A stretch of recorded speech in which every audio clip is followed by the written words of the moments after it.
Nagsisimula ang kwento sa isang gabi sa lungsod. Tatlong tao ang humahabol sa isang batang babae na sinusubukang makatakas mula sa kanila. Nagagawa niyang iwasan ang mga ito. Kasabay nito, sa isang cave sa lungsod, ang anak ng may-ari, na nagngangalang Shu, ay nagsasabi ng mga kwento ng mga nakaraang bayani sa mga parokyano. Tumingin siya sa kanyang gilid at nakita ang kanyang kaibigan na si Bai, na nagsasabing, "Sinusubukan mo bang sabihin na ikaw ang kahalili ni Tian, ang pumatay sa Dragon King? Araw-araw, pumupunta ako dito para lang ipaalala sa mga tao na wala kang espiritual na kapangyarihan at nagsisinungaling sa kanila." Sagot ni Chu, "Ano ang alam mo? Naman ako ang kapangyarihan niya." Pagkatapos ay napansin niya ang kanyang ina, ang may-ari ng cave, na nakatayo sa kanyang likuran. Sabi niya, "Araw-araw mo pa rin sinasabi ang mga kwentong ito." Sumasagot siya, "Dumating ka sa tamang oras. Sabihin mo sa kanila na hindi ako nagsisinungaling." Kumuha ng kutsara ang kanyang ina at ibinato siya sa ulo nito. Si Chu ay naglalakad kasama si Bai, at tinanong niya siya, "Bakit ganito ang pakikitungo sa akin ng aking ina, lalaki? Ang harsh niya talaga sa akin." Sinasabi rin niya, "At ikaw din, palaging nagpapakita sa gabi para mag-order sa cave.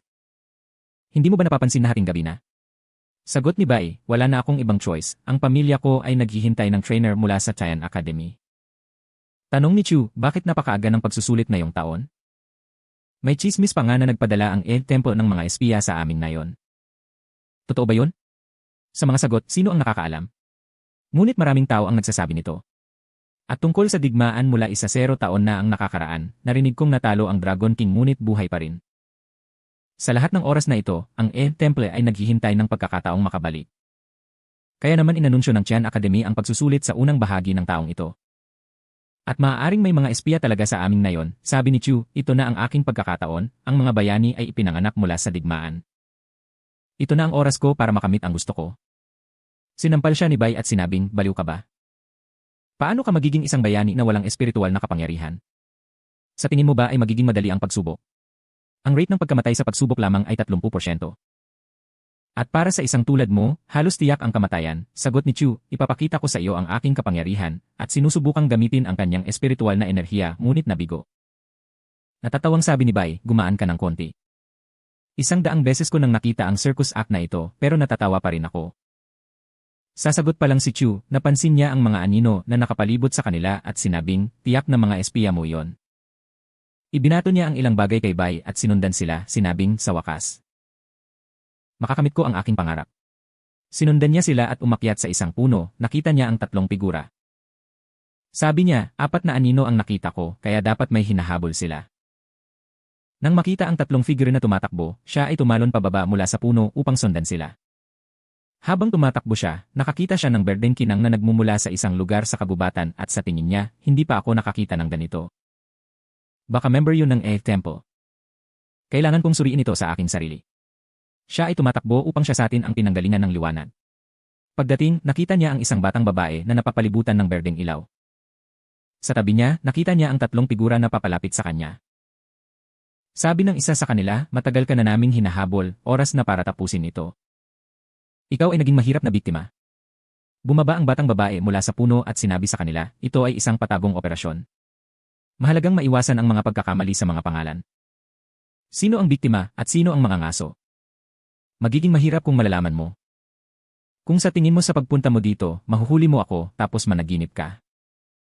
Habang sinisimulan siyang salakay ng 3, biglang sumigaw si Chu, tumakbo ng ligaw sa lugar, sumisigaw, "Tulong! Sino ang naglagay ng lahat ng mga bitag dito?" Sinusubukang makatakas mula sa kanila. Tumakbo siya hanggang sa hindi sinasadyang mahulog siya sa babaeng naglagay ng mga bitag. Pagbangon, tiningnan niya ang 3 tao at sinabing, "Hindi ba nakakahiya na makipag-gang up sa isang inosenteng babae? Nasaan ang kabayanihan mo? Siguradong mga espiya kayo. At itinakda mo pa ang lahat ng mga mapanganib na bitag na ito." One of them veered right to explain, "Hold on, let me just." Pinutol siya ni Chu, "Huwag mo akong tawaging kapatid." Paglingon sa babae, sabi niya, "Ano sa tingin mo? Hindi ba ako kahanga-hanga? Pero huwag kang mag-alala, hahawakan ko sila." Then he addressed the 3 people, "If you value your lives, you'd better run fast. Ipinapaalam ko sa Tian Academy sa lungsod at darating sila anumang oras." Ang isa sa 3 ay sumusubok na magpaliwanag muli. "Ngunit kami ay..." Huminto si Chu. Hindi ibang salita. Samantala, ang babae ay nakatayo sa likuran niya at sinusubukang gamitin ang kanyang kapangyarihan. Isa sa tatlong paratang sa kanya at tumalon si Chu sa kanyang harapan, nagsasabing poprotektahan kita mula sa kanila. Sinusubukan niyang gamitin ang kanyang espiritual na kapangyarihan, ngunit walang kapangyarihan na lilitaw. Pagtingin niya sa likuran niya, nakita niya ang isang higanteng bulaklak na umaatake sa kanya. Sinasamantala ng dalaga ang pagkakataong makatakas. Tumakas ang batang babae sa kabubatan, nakilala ang isang lalaking nagngangalang Shore doon. Ang sabi niya, huli ka na. Sagot niya, may maliit na problema, ngunit nalutas ko ito. Tanong ni Shore, ano ang nangyayari sa tayan ngayon? Ang bilang ng mga gwardiya ay tumaas ng malaki, tiyak na mayroong isang mahalagang tao, at ang pagsubok ay magiging mahalaga. Sinabi niya sa kanya na ang kanyang misyon ay ang pumasok sa pagsubok. Hinihiling niya na magdulot ng kaguluhan sa lugar. Tumugon siya, hindi, upang magtagumpay at makalusot sa akademya, upang mahanap namin ang pinagtataguan ng hari ng dragon. Hindi hahayaan ng Black Moon King na magkaroon ng anumang pinsala sa iyo, at ang Tianwu ay maaaring maging iyong sandali. Inabot niya sa kanya ang isang balabal at sinabing, mayroon itong magic spell na magbibigay daan sa iyong baguhin ang iyong kasarian. Nagbibigay daan sa iyo na makapasa sa pagsusulit ng walang nakakapansin. Ngunit kung mabunyag ang iyong pagkakakilanlan, kailangan ka naming patayin. Dagdag pa niya, ipaalala ko sa iyo muli, ang mga kabilang sa pamilya ng E ay nananatili dito habang buhay at sila ay mamamatay kasama nito. Samantala, natagpuan ni Chu ang kanyang sarili na nakaharap sa halaman ng Diablo, hindi sigurado kung ano ang gagawin. Sinubukan niyang tumakas ngunit bumagsak sa lupa, iniisip. Wala na akong pagpipilian. Mukhang ito na siguro ang katapusan ko. Bigla siyang nakarinig ng boses na nagsasabing, naghahanap ka ba ng kapangyarihan? Napuno ng liwanag ang lugar, at nag-transform siya bilang isang hayop, pinamamahalaang putulin ang halaman ng Diablo bago bumagsak at nahimatay. Iminulat niya ang kanyang mga mata upang mahanap ang kanyang sarili sa bahay. Habang sinusubukan niyang alamin kung nasaan siya, nakita niya ang kanyang ina na binabato siya ng kaldero. Ang sabi, buong gabi kitang hinahanap at sa huli, sa kabubatan ka natutulog. Pinag-iisipan mo ba ang kalikasan o ang mga bituin? Sinaktan niya ito ng ilang beses at nagmakaawa si Chu. Sapat na. Sira ulo ko. Sinabi niya sa kanya na maghanda upang tumulong sa cave. Sabi ni Chu sa kanya. Gusto kong kunin ang tsaa sa pagsubok. Sagot niya, hindi ka pupunta. Pinilit niya at itinali siya nito sa bahay na nagsasabing mamimili ako. Dito ka muna hanggang sa pagbabalik ko. Dumating si Bai, nakita siyang nakatali, tinatawanan siya, at kinalagan siya, na nagsasabing, tawagin mo akong Tio Bai, at dadalhin kita sa pagsubok. Sumagot si Chu, Tio. Kaya dinadala siya ni Bai sa pagsubok. Habang papunta sila sa pagsubok, may nakasalubong si Chu, na si Ryo pala. Ang batang babae mula sa nakaraang gabi sa disgis. Nang makita ni Ryo si Chu, naalala niya na siya pala ang nandoon kagabi, akala niya, buhay pa siya. Paano siya nakataka sa halaman ng Diablo? Pagkatapos ay ginagamit niya ang kanyang kapangyarihan upang itulak sila palayo at pumasok sa kompetisyon.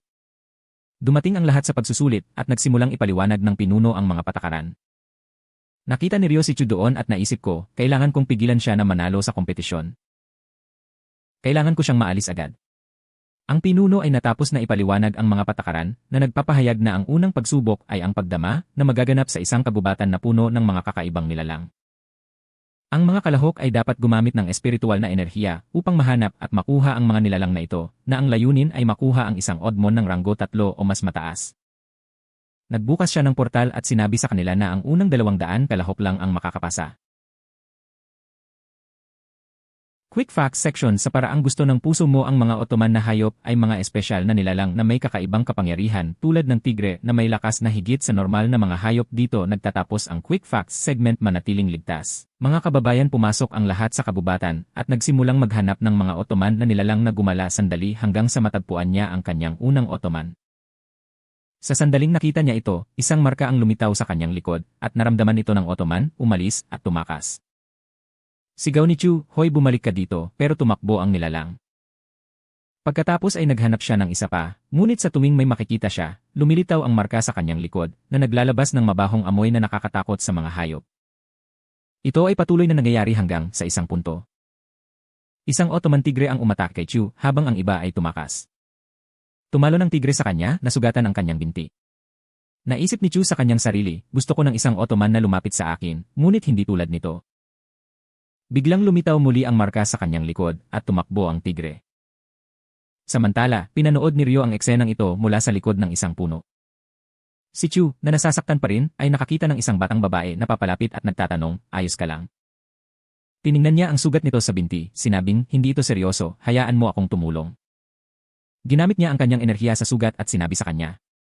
Ito ang magpapagaan ng pakiramdam mo. Tanong ni Chu sa kanya. Ang pangalan mo ba ay? Sumagot siya. Narinig kong sinabi mong gusto mong maging katulad ni Fong. Totoo ba yun?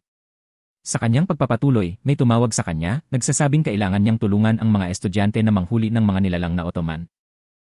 Naglakad siya palayo, naiwan si Chu na nagtataka tungkol sa kanyang pagkakakilanlan. Pagkatapos ay narinig niya ang pag-anunsyo ng komite na 100 at 71 kalahok ang pumasa, na nag-iwan lamang ng 9 na pwesto na bukas. Desperado, naisip niya, ano ang dapat kong gawin ngayon? Nakaisip siya ng plano.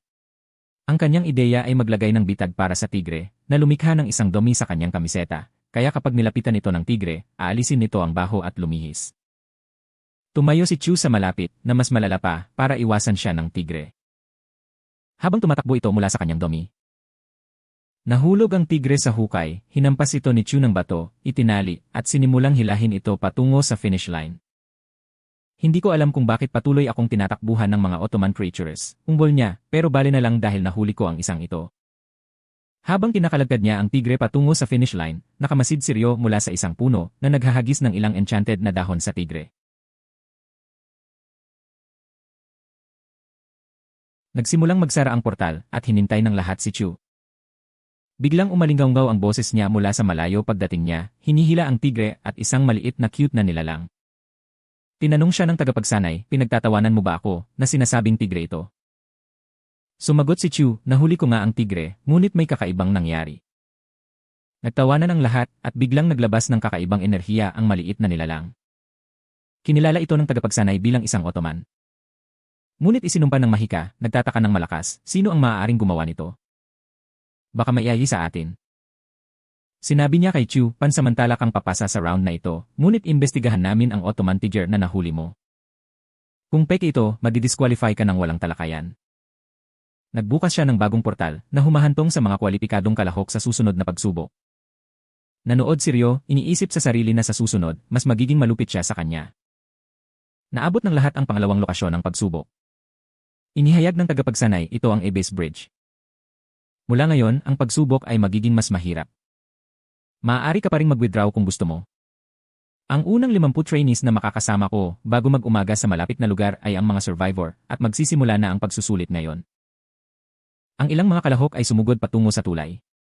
Tanong ni Bai kay Chu, bakit hindi ka sumabay sa kanila? Sumagot si Chu, hindi magiging madali ang pagsubok. Maingat silang gumagalaw at ang tagapagsanay ay hindi pa tumatawid sa tulay. Kailangan nating bantayan ang kanyang mga hakbang at sundin. Tumawa si Bai. Nagsisimula ka ng mag-isip dahil nakikipag-hangout ka sa akin, ha?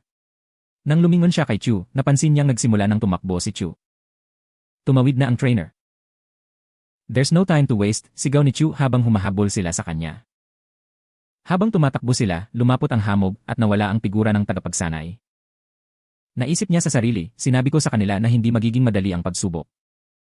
Nasa tulay din si Ryo, naghahanap ng paraan sa paligid ng ilang umaataking halaman. Sinabi niya, ang mga nilalang na ito ay naakit sa espiritual na enerhiya. Kailangan kong gumawa ng paraan para maiwasan sila. Kumatok siya sa tulay, dahilan para magkalapit sila. Napagtanto na mayroon silang matalas na pandinig, naisip niya, ang taong kasama ko ay tumawid sa lubid, kaya marahil ay magagamit ko ang kanilang pag-ibig para sa espiritual na enerhiya upang hindi magtagumpay ang tanga. Nagmamadaling tumawid sina Chu at Bai sa tulay para lamang makakita ng mga nilalang na humaharang sa kanilang daan. Napansin nilang tahimik na gumagapang ang iba. Iminungkahi na gawin ang parehong upang maiwasan ang paggawa ng ingay. Lahat sila ay nagsimulang gumapang ng tahimik. Habang sila ay nagpapatuloy, ang espiritual na enerhiya ni Ryo ay sumabog, na tinawag ang isang higanteng hayop upang harangan ang kanilang landas.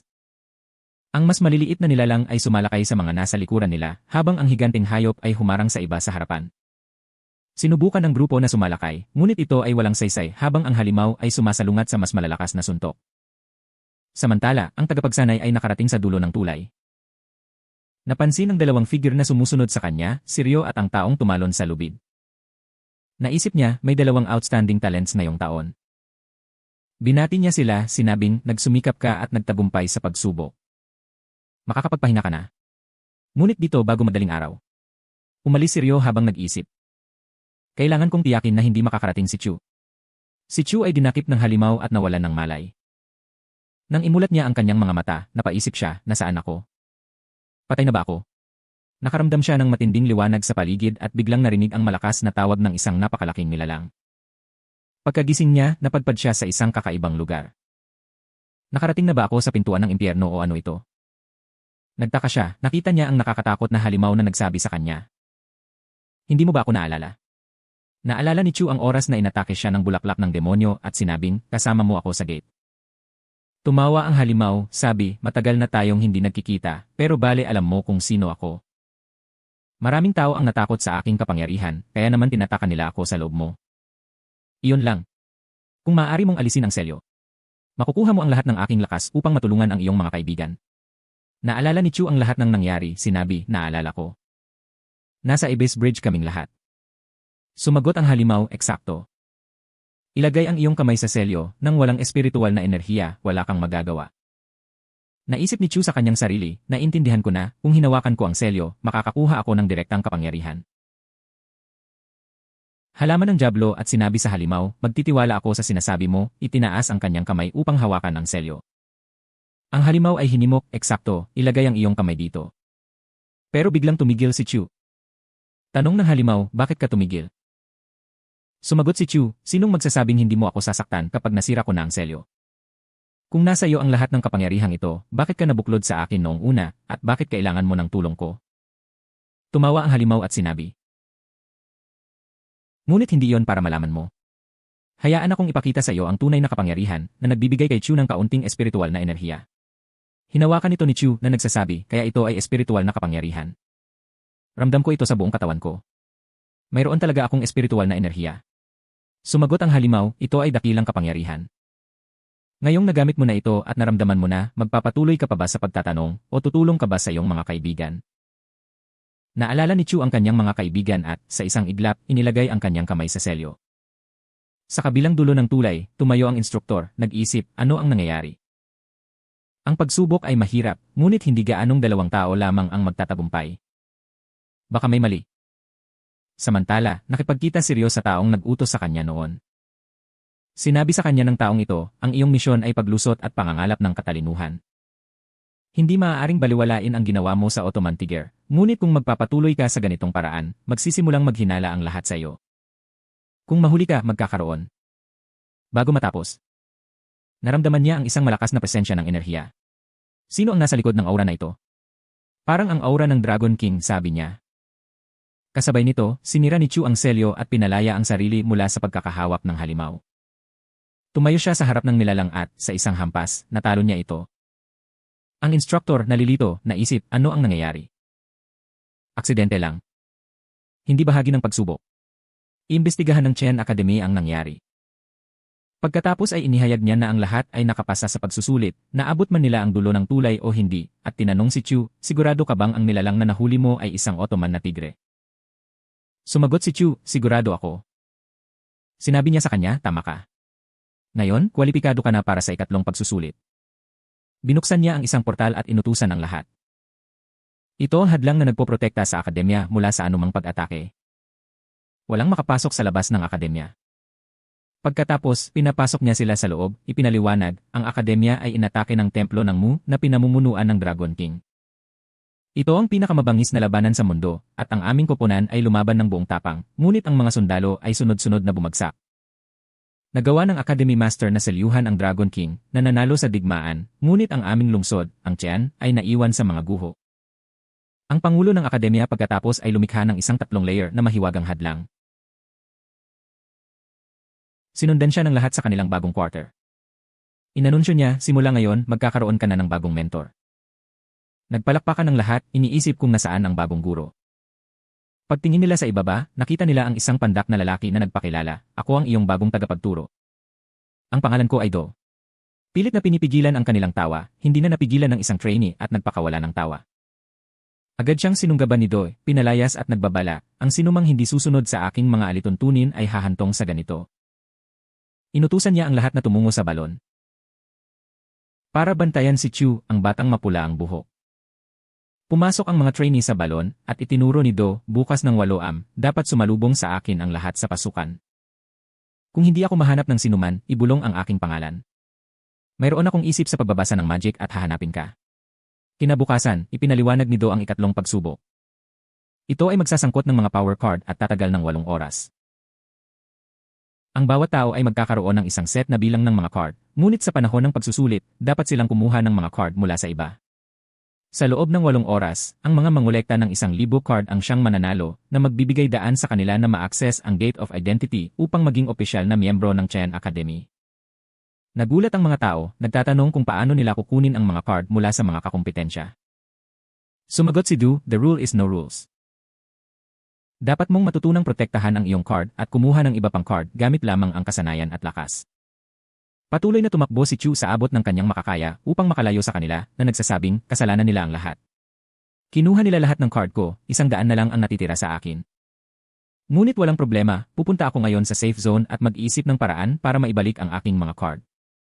Ngunit ang mga bagay ay hindi ganoon kasimple. Tumatakbo si Chu na nagsasabing malapit na ako, ngunit nakita kong may umaatake sa kanya. Nakatayo sa likod niya.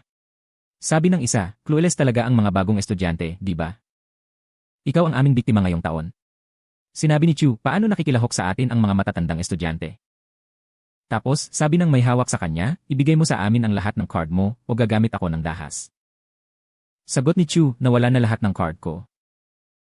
Sumagot ang tao, sa tingin mo ba kami ay mga bata? Dapat ay mayroon kang mga card kung papunta ka sa safe zone at idinagdag. Wala ka ng choice. Inipon niya ang kanyang lakas sa kanyang kamay at akmang sasampalin si Chu nang biglang may sumilay na marka kay Chu at nagawang itulak ni Chu ang kanyang sarili. Sinabi ni Chu, ano ang nangyari? I felt a surge of energy came over me suddenly, then saw the man attacking him again and thought, the same feeling again, this strange power, parang nakikita kong slow motion ang mga galaw ng kalaban. Inatake siya ng dalawa sa kanila at habang hinahampas sila ni Chu, sila ay itinapon sa malayo. Naisip niya sa kanyang sarili, saan ko nakuha ang lahat ng kapangyarihang ito? At nang sinubukan niyang tumalon, natagpuan niya ang kanyang sarili na lumulutang. Biglang lumitaw ang mga dilaw na papel sa hangin, at ang mga ugat ng puno ay humawak kay Chu at sa 3 kalaban. Ito ay si Ryo. Siya ay dumating, kinuha ang lahat ng kanilang mga card at umalis. Kinalas ni Chu ang mga lubid at sinundan siya para kunin ang kanyang mga baraha. Sa sandaling iyon, 2 tao ang umaatake sa 1 tao, at ang batang babae na kasama niya ay nagsabi, sapat na ang paglalaro ngayon. Ang aming pangunahing layunin ay upang mahanap ang dragon at hanapin ang hideout ng hari. Kung sisirain mo ang hiyas ngayon, hindi tayo patatawarin ni Shu.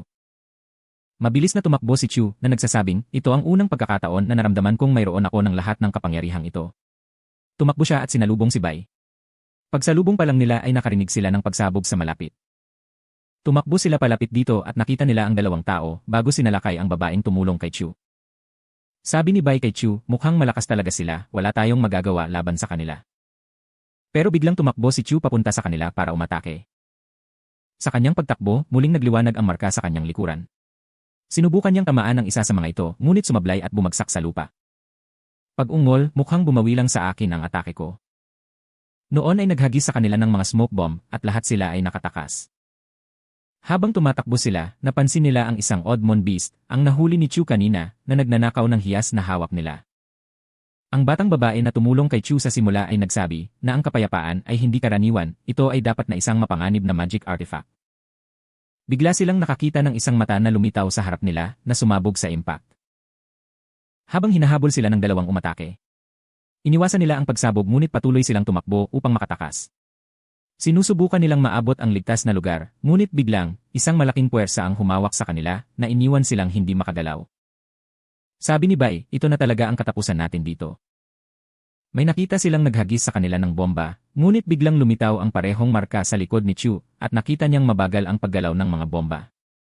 Ibinalik niya ang mga ito sa mga umaatake na nahulog sa lupa. Tinanong ko siya, anong nangyari? Sagot ni Chu, mag-ingat ka. Ako na ang bahala sa 2 ito. Binato siya ng mga kalaban ng malalaking bomba, ngunit nagawa ni Chu na mapalihis silang lahat. Lalong nagalit ang kalaban at naglabas ng napakalaking bomba para ibato sa kanila. Pagod na pagod at basag ang katawan ni Chu, hindi na niya napigilan ang pag-atake. Nang malapit nang bumagsak ang mga bomba sa kanila, itinulak ni Chu palayo, at nahulog sa kanya ang hiyas na hawak ng Oddmon beast na nagdulot ng malaking pagsabog. Naramdaman ng lahat ang pagsabog at biglang natagpuan ni Chu ang kanyang sarili sa parehong lugar na kanyang pinuntahan noon. Sabi ng halimaw, nang mahina, hindi kaya ng katawan mo ang epekto ng magic gem. Ang iyong katawan ay magsisimulang maghiwa-hiwalay ng dahan-dahan at kalaunan ay magiging pagkain para sa akin. Iyan ang halaga ng paggising sa akin. Bigla niyang narinig ang tinig ng isang sinaunang hayop na nagsasabi, ikaw na walang ingat na dragon. Masyado kang overconfident. Tumingin si Chu sa kanyang likuran at nakita ang hari ng dragon na nagsabing, ako ang iyong Panginoon. Nakalimutan mo ba ako ng ganun kabilis? Sumagot ang dragon, ngunit bakit ka nasa katawan ng tao? Sinabi ng Dragon King, hindi mahalaga sa iyo. Ang katawan ng batang ito ay mahalaga para sa akin. Simula ngayon, pananagutan mo na ang pagprotekta sa kanya, at kung may mangyari man sa kanya, o subukan mong hadlangan ang mga plano ko, hinding-hindi kita mapapatawad. Nagising si Chu sa ibang lugar, napansin niyang iba na ang suot niya. Sabi niya, anong nangyari? Saan nanggaling ang mga damit na ito? Bigla niyang narinig ang boses ng dragon na nagsasabi sa kanya, ako ang tagapag-alaga ng magic piece na kilala bilang core ng Purple Dragon. Ang kapangyarihan na magagamit mo ngayon ay nagmumula sa hari ng demonyo, na ginagawa kang mas mabilis at mas malakas, ngunit ang iyong mga kakayahan ay mahina pa rin. Hindi kaya ng katawan mo ang lahat ng kapangyarihang ito, kaya pinagaling ko na lang ang sirang katawan mo at binigyan kita ng lakas para ipagtanggol ang sarili mo. Sa hinaharap, magagamit mo ang kapangyarihan ng iyong sariling Odmon. Ngunit ang kondisyon ay ginagamit mo lamang ang kapangyarihang ito tuwing 12 oras. Pagkatapos ay nawala ang dragon. Napansin ng dalawang taong may gem kanina si Chu at sinabing, siya yon. Sa wakas ay natagpuan namin ang target. Siya dapat ang nakasuot ng dragon. Kailangan natin siyang mahuli ng buhay, hindi pa natin siya kayang patayin. Akmang sasalakayin siya ng mga ito, ngunit bigla silang tinamaan ng kidlat. Pagtingin nila sa taas, nakita nila ang guro na nagsasabing, you're fighting in the safe zone, which is against the rules. Tanong ng isa, paano siya nakapasok sa safe zone nung nanonood kami? Sagot ni Chu, simple lang. Ipapaliwanag ko sa iyo, nang pumutok ang malaking bomba, napadpad tayo sa safe zone. Ibig sabihin, ikaw, ng buong paggalang, ay nakakuha ng titulong pinakamalaking tanga. Tumakas ang dalawa. Tanong ni Bai kay Chu. Sabihin mo sa akin ang totoo. Paano naging iyo ang kapangyarihan ng magic piece? Sasagot pa lang si Chu, sinabi ng guro, 5 minuto na lang ang natitira bago matapos ang pagsusulit. Mabibigo ka kung huli ka, sabi ni Chu, isang pagsubok. At wala akong kahit isang card. Pagkatapos ay tumakbo ang lahat patungo sa gate. Sabi ng guro, ito na ang huling hantungan mo, ang identity gate. Dapat kilalanin ng lahat ang kanilang sarili. Ang mga may 1,000 card ay maaaring dumaan sa gate at maging miyembro ng Chen Academy. Tumayo si Chu. Umiiyak na nagsasabing, kung alam kong maubos ng ganito kabilis ang oras, nakatutok na sana ako sa pagkolekta ng mga card. Sabi ng teacher, I'll explain the rules to you all.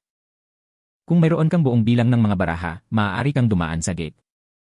Kapag pumasok ka, malalaman mo ang kulay ng odd mo ng bawat tao. Bawat guro dito sa paaralan ay may kakaibang kapangyarihan at kakaibang kulay.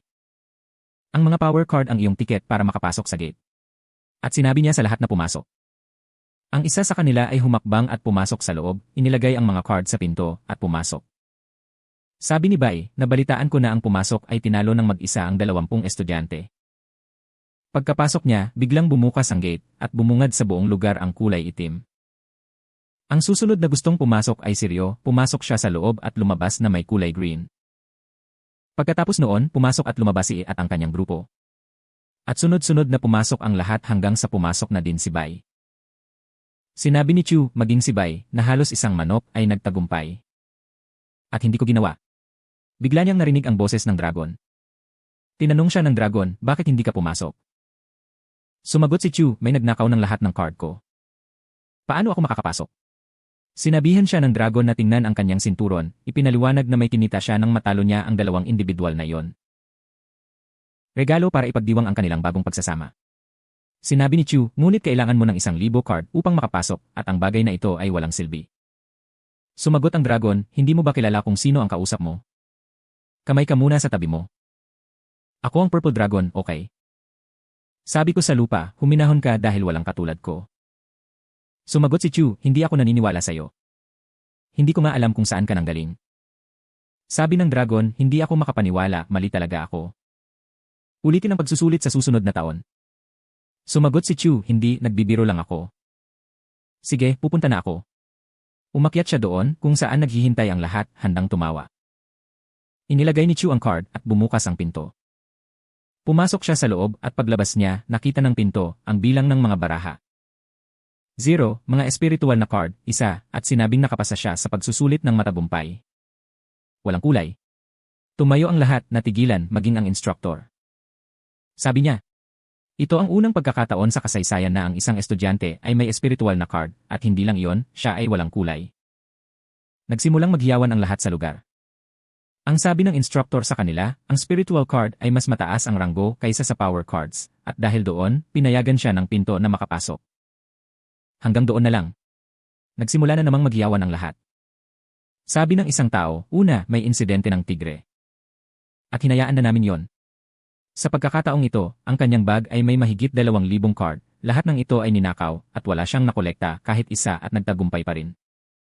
Sumagot ang instructor, gusto mong magprotesta. Pagkatapos ay umalis. Out na yon. Out na yon, wow. Kami ay isang kagalang-galang na akademya dito. Lahat ay sumugod kay Chu at sinimulan siyang hampasin hanggang sa biglang may lumitaw at ginamit ang kanyang kapangyarihan para itulak sila palayo. Sinabi niya sa kanila, walang kaguluhan sa lugar na ito. Sabi ng instructor, deputy head yon ng academy. Nagsimulang sabihin sa kanya ng mga tao, gusto namin ng hustisya. Nanloloko si Chu at tinutulungan siya ng akademya. Sagot niya, kumalma ang lahat. Sa loob ng mahabang panahon, ang pinto ng pagkakakilanlan ay isang neutral na simbolo para sa akademya at ito ay itinuturing na pinakamataas na otoridad sa lahat ng mga desisyon. Lahat ng instructor ng paaralan ay dumaan dito at sumang-ayon sa mga hatol nito. Walang pagbubukod at walang sinuman ang maaaring magtanong dito.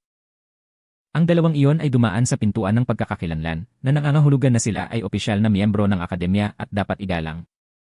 Gayon din, alamin na ang hindi otorisadong pakikipag-away ng guro ay ipinagbabawal dito. Sinabi niya kina Shu at Bai, sa pagkakataong ito ay isang babala, sa susunod, ito ay pagpapatalsik.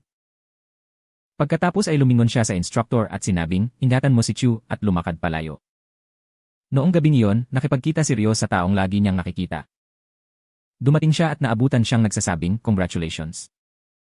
Naging isa ka sa mga orihinal na miyembro ng akademya. Sagot niya, malaking tulong ang balabal na suot ko. Nagawa nitong itago ang kulay ko at lahat ng hinala sa akin. Sinabi niya sa kanya, mayroon akong magandang balita. Nalaman namin na ang hari ng demonyo ay naninirahan sa isang nagngangalang Chu. Nagulat si Ryo at napaisip. Paano kaya siya? Sinabi niya sa kanya. Sisimulan ko na agad siyang hanapin. Sagot niya. Hindi, walang pagmamadali. Para mapalaya ang Dragon King, kailangan muna nating hanapin ang mahiwagang kapayapaan na nakatago sa Tian City. Nagpadala ako ng mga tao upang hanapin ito at ang iyong misyon ay protektahan si Chu. Kinabukasan, papunta sina Chu at Bai sa academy. Huminto ang instruktor at sinabi sa kanila, sa yugtong ito, matututunan mo ang 3 pangunahing bagay. Herbal na gamot, komprehensibong pagsasanay, at ang mga pangunahing kaalaman sa mahika. Ako ang iyong pangunahing tagapagturo sa paksa ng halamang gamot. At nagsimulang ipaliwanag ang mga tagubilin. Pagkatapos magbigay ng mga tagubilin, sinabi ng instruktor, pipili ako ng isa sa inyo upang maging responsable sa grupo. Isang estudyanteng nagngangalang Lin ang nagtaas ng kamay at sinabing, gusto kong maging pinuno. Sumagot ang instruktor, magaling. Pananagutan mo sila. Ngayon, piliin natin ang iyong armas na o demon. Nagsimulang gumalaw ang lahat, sumunod sa instructor hanggang sa dinala niya sila sa isang gate na patungo sa ibang lugar. Sinabi sa kanila ng instruktor, ang mga isla doon ay naglalaman ng mga sandata. Ang bawat isa ay dapat pumunta sa isla batay sa kanilang kulay. Ang pagpili ay isang bagay ng swerte, ngunit ang tamang pagpipilian ay magiging kapakipakinabang sa hinaharap at binuksan niya ang mga pinto para sa kanila na sinasabi sa kanila ang bawat isa na pumunta sa kanilang kulay. Nagpunta ang lahat sa kanilang isla. Ipinasok ni Chu ang kanyang kulay, na walang kulay, at natagpuan ang kanyang sarili na inilipat sa isla. Pagtingin niya sa paligid, wala siyang nakita sa isla kundi isang lumang bahay. Tumayo siya sa harap ng bahay, at nagsabi, hindi ba ang walang kulay ang dapat na pinakamalakas? Paano ako napunta sa isang lugar na wala? Pagtingin niya sa ibaba, nakita niya ang ilang maliliit na apoy na sumasayaw sa paligid. Nakatayo si Chu na pinapanood sila at nakita silang nag-aaway. Sabi niya, mali ang paglalaro mo at binigyan mo sila ng tips hanggang sa manalo ang katabi niyang team. Nang manalo sila, nagdiwang ang lahat at nang lingunin nila, nakita nila si Chu na nakatayo doon. Tinanong nila, sino ka, kuya? Sagot niya, new student lang ako sa school. Pumunta ako para kunin ang Eudaimon weapon ko pero nahanap kita dito. Sabi ng apoy, wala akong nararamdamang espiritual na enerhiya mula sa kanya. Tinanong siya ng isa pang apoy. Sigurado ka bang walang kulay ka? Kami ang mga guardian spirit dito sa isla. Matagal nang walang pumupunta rito, ang huli ay isang nagngangalang Fong, sabi ni Chu, gusto ko ang parehong armas na mayroon si Fong. Sabi ng isang apoy, okay, bibigyan kita ng magandang deal. Kung matalo mo kami sa laro, makukuha mo ang sandata, sabi ni Chu, madali. Nilalaro ko na ito simula bata pa ako. Magsimula na tayo. Samantala, maraming mga estudyante ang nagsimulang magtipon ng kanilang mga armas. Para talunin ang mga taong pinaglalaruan niya. Siya ay tumingin at nakita na ang apoy ay nagbigay sa kanya ng ilang maliliit na apoy at sinabi, pumili ng isa sa kanila. Sagot ni Chu, pero hindi ko alam kung ano ang nasa loob. Sumagot sila, pumili ng sinuman at ito ang iyong magiging sandata. Nagsimulang pumili si Chu sa kanila at sa huli, pumili siya ng isa at kumuha ng isang piraso ng kahoy. Pinagtawanan siya ng lahat ng estudyante. Maghanda ang lahat na pumunta sa iyong silid at ang lahat ay pumunta sa kanilang mga lugar. Pumunta si Chu sa kanyang silid, hawak ang kahoy, sinabi, sinubukan ko ang lahat, ngunit ito ay talagang isang piraso ng kahoy. Pero mukhang masama ang loob ng mga nilalang doon nang piliin ko ang sandata na ito. Nagtataka ako kung bakit. Biglang, habang siya ay nakaupo, narinig niya ang tunog ng mga bagay na nahuhulog. Tumayo ang lahat, nagulat, at pagkatapos ay nakita nila ang mga magnanakaw na pumapasok. Tumingala si Chu upang makita ang dalawang magnanakaw na nakatayo sa kanyang harapan. Sinabi sa kanya ng isa sa kanila, huwag gumawa ng anumang tunog. Manahimik ka at ibigay mo sa amin ang iyong demonyong sandata. Samantala, ang dalawa na kanina pa naghahanap sa hari ng demonyo ay pumunta sa isa sa mga estudyante doon, sinubukang kunin ang kanyang sandata. Ang mga taong kasama ni Chu ay kinuha ang kanyang sandata, tiningnan ito, nakitang ito ay isang piraso lamang ng kahoy, ibinalik ito sa kanya at umalis. Kinabukasan, tinipon ng guro ang lahat ng mga mag-aaral at sinabi sa kanila, kahapon ang bawat isa sa inyo ay pumili ng armas mula sa isla. Ngayon, matututunan natin kung paano sanayin ito at kung paano labanan ito. Lahat, ilabas ang iyong sandata para makapagsimula na tayo sa pagsasanay. Nagkatinginan ang lahat at sinabi nila sa guro, ang iyong mga salita ay mahusay at lahat, ngunit may problema, ang mga armas ay ninakaw mula sa amin. Dumating ang mga matatandang estudyante, ninakaw sila at umalis. Sagot ng guro, mga tanga kayo. Dito, ang malakas ay kumukuha sa mahina. Kung gusto mong protektahan ang iyong mga ari-arian, kailangan mong maging matatag. Tanong niya, sino pa ang may hawak ng kanilang sandata? Para sa mga mag-aaral na itaas ang kanilang mga kamay, Rio. Yung lalaking laging nakikipagkumpetensya sa kanya, sina Bai at Chu. Sinabi ng guro sa mga mag-aaral, kailangan mong maunawaan na ito ang sistema dito, ang malakas lamang ang nabubuhay. Kung gusto mong magtagal dito, kailangan mong palakasin ang iyong sarili. Pagkatapos ay sinabi niya sa mga mag-aaral na ninakaw ang mga armas upang maghanap ng isang bagay upang simulan ang aralin. Nagsimulang maghanap ang mga estudyante ng mga armas na gagamitin. At sumabad ang guro, stop. Ito si Shore, ang combat champion sa loob ng 2 taon. Ihihinto natin ang pagsasanay ngayon para magsimula ng totoong laban. Maaari mong harapin ang isa-isa, makakatulong ito sa iyong pagsasanay. Sabi ng lahat, isa siya sa mga nagnakaw sa amin. Lumapit sa kanya ang taong ninakaw ni Shore kahapon. Nang sinubukan niyang hampasin siya, sinaktan siya ni Bai at sinabi sa guro, gusto kong ako mismo ang pumili ng mga kalaban ko. Tinawag niya si Rio at ang karibal nito, I want you two to be together against me. Naisip niya sa sarili niya, babayaran kita sa pananakit mo sa followers ko kahapon. Umakyat ang lalaki at si Rio upang labanan siya, at nag-away sila hanggang sa siguradong tamaan sa ulo. Chu cheered from the sidelines, tara, hampasin mo siya ng malakas. Lumingon sa kanya ang lalaki at sinabing, ikaw at ang iyong kaibigan ay sumama rin sa laban. Sa sandaling sumali si Chu, siya ay natamaan at nahulog sa lupa. Naisip niya, saan napunta ang kapangyarihan ko? Bakit hindi ko ito magagamit? Tumingala siya at nakita ang purple dragon sa loob niya, na nagsabi sa kanya, hindi mo palaging makokontrol ang kapangyarihan ng hari ng demonyo sa loob mo, ngunit magagamit mo ang kapangyarihan ng iyong sandata ng O-Demon. Sabi ni Shore, kailangan kong gamitin ang O-Demon power na nakuha ko, kailangan ko itong gamitin ngayon. Kasabay nito, si Rio at ang isa pang lalaki ay patuloy na nakikipaglaban kay Shore. Sabi ni Rio, kakaiba raw ang kapangyarihan niya, tiyak na may mali. Sagot ng lalaki, ang sikreto ng kanyang kapangyarihan ay nasa ilalim ng balabal na suot niya. Sa bawat pagkakataon, gumagamit siya ng ibang pamamaraan. Pagkatapos ay sinabi niya kay Rio, dapat tayong mag-focus sa pag-atake sa kanya upang pigilan siya. Sinabi niya kay Bai, samantalahin ang anumang pagkakataon at hampasin siya. Tanong ni Chu, at paano naman ako? Sagot ni Rio, maglaro ka sa ibang lugar, hindi naman kami nag-aalaga dito. Nagpatuloy sila sa pag-atake sa kanya.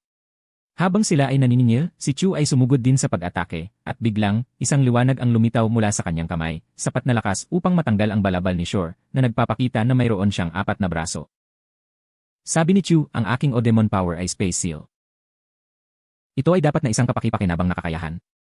Lahat ay nakatayo doon sa gulat. Sinabi ng guro sa kanila, ito ay pagsasanay lamang, hindi namin kailangan ang lahat ng ito na nangyayari. Itinigil niya ang pagsasanay bago mangyari ang anumang seryosong problema. Sinabi niya sa lahat na yumuko sa isa't isa at iyon lang. Lumipas ang oras at bumalik si Shore sa kanyang lugar. Tumingin siya at nakita niya ang pinuno niya na nagsabi sa kanya, hindi lang balabal mo ang nawala, nasira mo rin ang reputasyon ng Pure Colors Clan. Ayokong marinig ang tungkol sa iyo na nagdudulot pa ng gulo. Tungkol naman sa gawaing ibinigay ko sa iyo, kumusta na? Sagot niya, nahanap ko ang Shio at hinanap ko ito kung saan-saan. Ngunit hindi ito mahanap. Patuloy na hinahanap ni Shore ang meteorite at hindi niya ito mahanap. Sabi niya, tinatago ko daw sa balabal ko. Sumagot ang pinuno, alam mo na ang bato ay napakahalaga sa angkan ng Pure Colors, tama ba? Shore told him, I'll search for it now and see right to retrieve it. Kinabukasan, nagsimula ang lahat ng pagsasanay sa halamang gamot. Mayroong ilang mga halaman na nabanggit sa iyong aklat. Kailangan mong hanapin sila at ibalik. Mayroon kang 2 oras bago matapos ang pagsusulit. I-pairs up sa 2 team at hanapin sila. Chu, gumagala, sinabi kay Bai, sasama ka sa akin. Hinablot ng isang estudyante si Bai at sinabing, kasama ka sa team ko ngayon. Lumingalinga siya sa paligid, nakitang wala na ang lahat maliban kay Ryo, na naglakad palayo, at sinabing, sumunod ka na lang sa akin. Habang naglalakad, sinabi sa kanya ni Ryo, may 8 halaman. Maghanap ka ng 4 at hahanapin ko pa ang 4. Magkikita tayo pagkatapos natin. Tapos naglakad na siya paalis. Naghanap si Ryo ng mga halaman at nahanap niya ang isa sa puno. Ngunit nang makalapit na siya ay may biglang nangyari sa kanya at nahulog siya sa lupa. Pagtayo niya, nagtaka siya. Ano na lang nangyari sa akin? Tumingin siya sa paligid at nakita niya si Chu na papalapit sa kanya. Sabi ni Chu, anong nangyari sa'yo? Habang sinusubukan niyang tulungan siya. Sabi ni Ryo, wala akong kailangan sa'yo. Tapos naglakad na paalis. Samantala, ang lalaking laging nakikipagkumpetensya kay Ryo ay pinapanood sila mula sa puno sa itaas. Lumipas ang oras at natapos ang 2 oras. Tumayo ang lahat upang suriin ang mga halaman na kanilang nakolekta. Isang halaman lang ang naibalik ni Ryo. Nang makarating siya sa guro, sinabi niya sa kanya, bumagsak ka sa pagsusulit. Ngunit sa sandaling iyon, mabilis na tumakbo si Chu at sinabi sa guro, teka, nagdala ako ng isang buong bag ng mga halaman. Tiningnan ng guro ang bag na dala niya at sinabi sa kanila, pareho kayong dumaan with flying colors. Tumingin si Chu kay Ryo at sinabing, di ba sabi ko sa'yo lumaki ako sa bundok at matalino akong tao.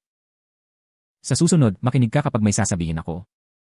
Pagkatapos, bumulong si Bai, si Chu, ang malambot, mas mataas ang score kaysa sa akin. Saan patungo ang mundong ito? Tumingin siya sa unahan at nakita niyang may mga taong nagkukumpulan. Lumapit siya para tingnan kung ano ang nangyayari at nakita niya si Shore at mga miyembro ng Pure Colors Clan na hawak si Chu. Sabi ni Shore, ibalik mo ang kinuha mo sa balabal ko at patatawarin ko ang ginawa mo. Sinabi ni Chu sa kanya, wala akong kinuha. Itigil ang pagseryoso sa kompetisyon. Sinaktan siya ni Shore at sinabing, sa tingin mo kaya mo akong harapin? Last time, wala akong nagawa kasi andun yung teacher. Pero ngayon, ipapatikim ko sa iyo ang pagkatalo. Sagot ni Chu, wala akong ninakaw sa'yo. Kung away ang gusto mo, laban ulit tayo. Sumang-ayon, mabuti, ngunit kailangang may taya. Sagot ni Chu, kung matalo mo ako, magagawa mo ang gusto mo at aalis na ako sa academy. Pero kapag nanalo ako, makukuha ko ang kwarto mo. Sa pagkakataong iyon, lumapit ang guro. Sinabi sa kanya ni Chu, sigurado akong haharapin ko ngayon at gusto ko. Sagot niya, kung magkasundo kayo, wala akong problema dyan. Pero gusto kong lumaban ka ng buong lakas. Walang dapat pumatay o manakit sa isa. Magsisimula na ang labanan sa pagitan ng 2. Tumakbo si Chu habang hinahabol siya ni Shore sa buong arena. Iniisip ni Chu sa kanyang sarili, hindi kumikilos ang aking kapangyarihan kapag kailangan ko ito. Paano ako lalaban? Noon lang, nakita niya ang Purple Dragon na nagsasabi sa kanya. Iyon ay dahil hindi mo makontrol ang iyong kapangyarihan. Ang kapangyarihan ng hari ng demonyo ay laging nasa iyo, ngunit hindi mo ito magagamit kahit kailan mo gusto, sagot ni Chu.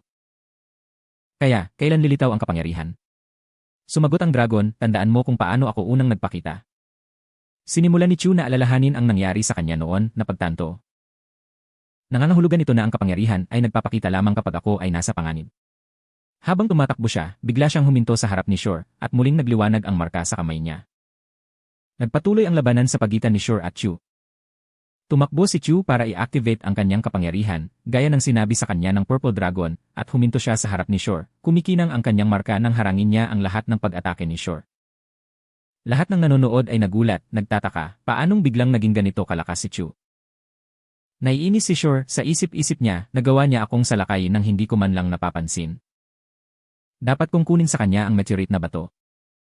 Si Chu, na nagulat din sa sarili niyang lakas, ay nagsabi, ito ang unang pagkakataon na naramdaman ko ang ganitong uri ng kapangyarihan. Sumagot ang dragon, kaya mo na itong kontrolin. Malapit nang magdiwang si Justice Chu, siguradong inatake siya muli, paulit-ulit siyang hinampas hanggang sa mapuno ng usok ang lugar. Akala ng lahat ay natalo si Chu.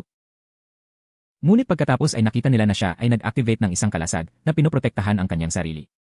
Ang komento ng dragon, kung hindi ko pa na-activate ang kalasag na ito sa oras, patay na tayo ngayon. Naman. Nalilito, napabulalas, anong nangyari? Paano niya nagawang buhayin ang kalasag na yon? Maaaring ang kanyang kamiseta ay isang odmo na sandata. Mabilis niyang hinablot ang kamiseta ni Chu, sinabing, kung wala ang kamiseta na ito, wala kang magagawa. Ngunit biglang, may kakaibang enerhiya mula sa shirt na ikinagulat ni Shore, na ikinahimatay niya. Lumapit si Chu sa kanya at sinabi sa guro, wala siyang malay ngayon. Sagot niya, dito ko tinatapos ang laban. Ang nanalo ay si Chu at dapat tuparin ni Shore ang kanyang pangako at ibigay sa kanya ang kanyang silid. Nagtungo si Chu sa bahay ni Shore, kasama niya ang ilang mga estudyante sa unang taon. Sabi ni Bai, 4 na kami ngayon, ako, Chu, Ryo. At ang lalaking laging nakikipagkumpetensya sa kanya. Mayroong 2 silid, kaya 2 tao ang magsasalo sa bawat silid dito. Si Chu kay Ryo at ako sa ibang lalaki. Pagkapasok nila sa kwarto, agad na itinabi ni Ryo si Chu, naglabas ng ilang halaman, at binalaan siya, kung tatawid ka sa espasyong ito, hindi maganda ang magiging katapusan mo. Kaya lumayo ka. Samantala, nagpunta si Chu sa sentro ng Pure Colors Clan, kung saan dinala siya ng pinuno ng clan at nagsimulang pagsabihan siya. Na sinasabi na wala mo ang meteorite na bato at pinahiya ang aming angkan. Mula nang itatag ang angkan, ito ang unang pagkakataon na nawala ang bato. Nagpatuloy ang pagpaparusa sa kanya ng pinuno hanggang sa may pumasok na nagsasabing isang estudyante sa labas ang humihiling na makita ka. Ang estudyanteng ito ang pinakamalakas mula sa Sword Sect Clan. Ang junior na guro para sa mga mag-aaral ay pumunta sa representante na punong guro ng akademya na nagsasabi. Ang Pure Colors Clan ay naging medyo agresibo kamakailan. Sumagot siya, hindi mo ba sinabi na ang meteorite na bato ay ninakaw kamakailan? Sa ngayon, ang mahalaga ay bantayan mo si Chu, ngunit siguraduhing walang makakapansin. Kinagabihan, si Chu ay nag-iisa na sinasabi sa kanyang sarili, ang aking dumain ay talagang kamanghamanghang, maaari akong mag-imbak ng kahit ano dito. Hinanap niya ang meteorite na bato na kasama niya, iniisip, ito siguro ang hinahanap ni Chu, ngunit hindi ko ito kinuha. Paano ito napunta dito? Pagkatapos ay napansin niya ang isa pang bato na kapareho nito at nagtaka. Saan nagmula ang pangalawang batong ito? Biglang may lumitaw na liwanag habang nagsanib ang 2 bato sa isang globo. Naramdaman ni Chu na gumagalaw si Ryo at mabilis na nagpanggap na natutulog, pinapanood ang pag-akyat ni Ryo sa bintana. Naisip niya, bakit siya aalis ng gabing-gabi at lalabas sa bintana imbes na pinto? Siguradong may kakaiba sa likod nito, tumayo si Chu at tahimik na sinundan si Ryo. Habang tumatakbo sila, napansin ni Ryo na sinusundan siya ni Chu at nagawa niyang mawala.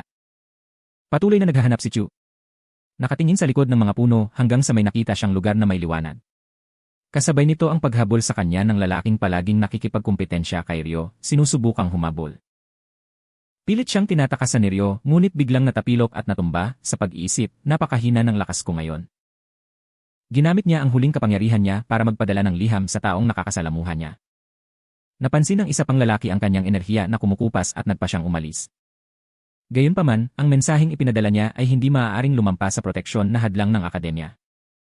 Pagkaalis niya, tumayo si Ryo at nagsimulang gumalaw.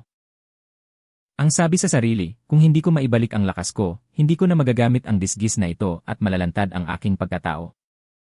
Inalis niya ang kanyang disgise, nakatayo sa harap ng buwan upang mabawi ang kanyang lakas. Samantala, si Chu ay naligaw habang naghahanap, bumubulong sa sarili, lahat ng ito ay nangyari dahil sa lalaking may hood. Kung hindi, nakauwi na ako ngayon. Then he spotted Ryo's light and thought, parang pamilyar ang liwanag na ito, pero hindi ako sigurado kung saan galing. Nagmamadali siyang lumapit. Naisip niya, ano ang nagdala sa kanya sa academy? Noon lang, napansin niya ito at nahimatay. Sumugod si Chu sa kanyang tabi, napagtantong hindi siya gumagalaw, kaya binuhat niya ito pauwi. Pagdating doon, sabi niya, ano ang dapat kong gawin ngayon? Ni hindi ko nga alam kung sino siya o saan siya nanggaling.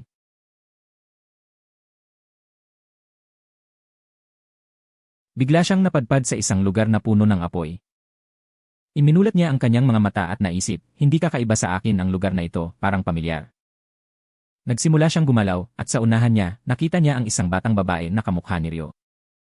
Samantala, si Ryo ay nananaginip, nakikita ang kanyang sarili sa parehong lugar, ngunit kasama ang isang batang lalaki na kahawig ni Chu. Bigla siyang nagising at sinaktan si Chu, inakusahan siya. Natagpuan kita sa kagubatan. Kaya dinala kita dito. Hindi ko man alam kung sino ka, pero may marka sa mukha mo na hinawakan ko.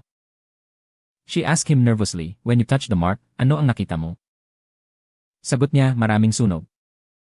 May hinila si Ryo sa kamay niya at nilagay iyon sa bibig niya.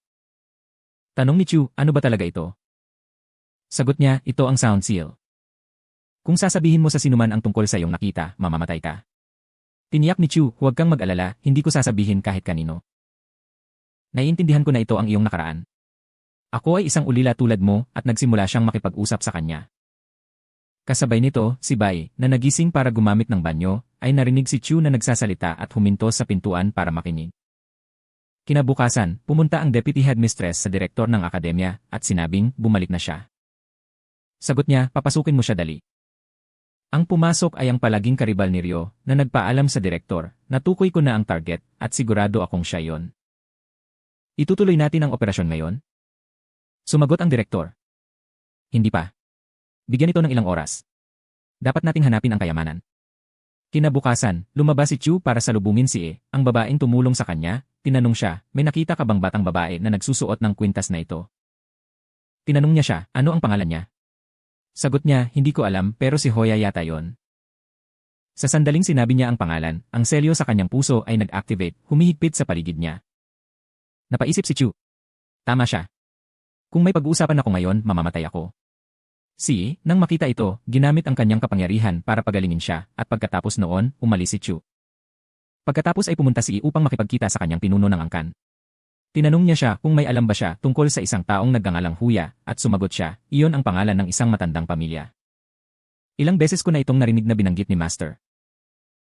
Isa sila sa pinakamalakas na pamilya sa paggamit ng Audemon na may reputasyon na sumasaklaw sa maraming lupain.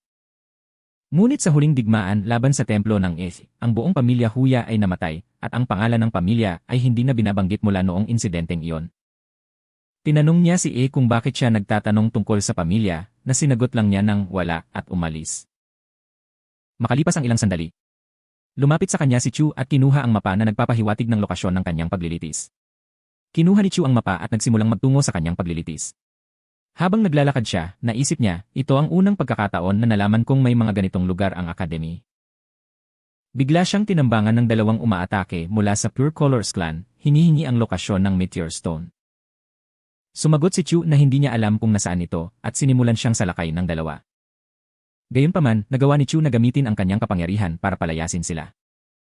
Ngunit sa lalong madaling panahon ang kanyang enerhiya ay naubos at siya ay bumagsak sa lupa. Isang nakamaskara na figura ang lumitaw sa kanyang harapan na nagsasabing isang batang lalaki na walang talento, gayunpaman siya ay nagdadala ng dalawang napakalaking espiritual na puwersa. Kung mali ang paggamit mo sa mga ito, masisira ang iyong katawan. Si Chu ay nakinig ng mabuti, hindi makagalaw. Nang sumunod na araw, napagtanto ng taong nagbigay kay Chu ng mapa na mali ang ibinigay niya sa kanya. Pinagalitan siya ni Bai, tanga. Sagot niya, ngayon ko lang napansin. Sinabi niya kay Bai na manatiling kalmado. Sinabi niya na ipaalam niya kaagad sa master upang simulan ang paghahanap sa kanya. Samantala, mabilis na tumakbo si Ryo para hanapin si Chu gamit ang kanyang kapangyarihan para ipatawag ang mga paru-paro para tulungan siyang hanapin. Sabay takbo din ng ibang lalaki sa kanya. Si Chu, na nasa kanyang pwesto, ay pilit na bumangon. Pero hindi siya makagalaw. Muli siyang kinausap ng lalaking nakamaskara. Na sinasabi, ang dalawahang puwersa sa loob mo ay masyadong mabigat para sa iyong katawan na lumalala ito sa araw. Kung gagamitin mo pa ang mga ito, tiyak na makahulugan ito ng kamatayan. Tanong ni Chu, sino ka ba talaga, at paano mo malalaman ang lahat ng ito? Sagot niya, pasensya na, hindi na kailangan pang malaman ang lahat ngayon. Pero tatanungin kita, angkinin mo ba ang dalawang batong meteor? Nasaan na sila ngayon? Tinanong ni Chu kung siya ay mula sa Pure Colors clan. Sumagot ang lalaking nakamaskara, kung ako, patay ka na ngayon, at pagkatapos ay hinawakan siya sa leg, hinihingi, sagutin mo ako ngayon. Mayroon ka bang mga bato o wala? Inamin ni Chu na ginawa niya, ngunit sinabi na ang mga bato ay nagkaroon ng ibang anyo. Sumagot ang lalaking nakamaskara, mahusay, at tinanong ni Chu kung paano niya nalaman na mayroong dalawang bato. Sabi ko naman sa'yo, hindi na kailangan magtanong, sagot niya. Ang dalawang batong ito ay walang layunin sa kanilang sarili. Nagbabago ang mga bagay. Maaari silang maging susi, ang susi sa paghahanap ng Dragonling, tinanong ni Chu, sino itong Dragonling? Sumagot siya, pagkatapos ng huling labanan sa pagitan ng Academy at Imo Temple, nagpa siya si Feng na gumamit ng 3 mahiwagang piraso upang bumuo ng isang hadlang laban sa pag-atake.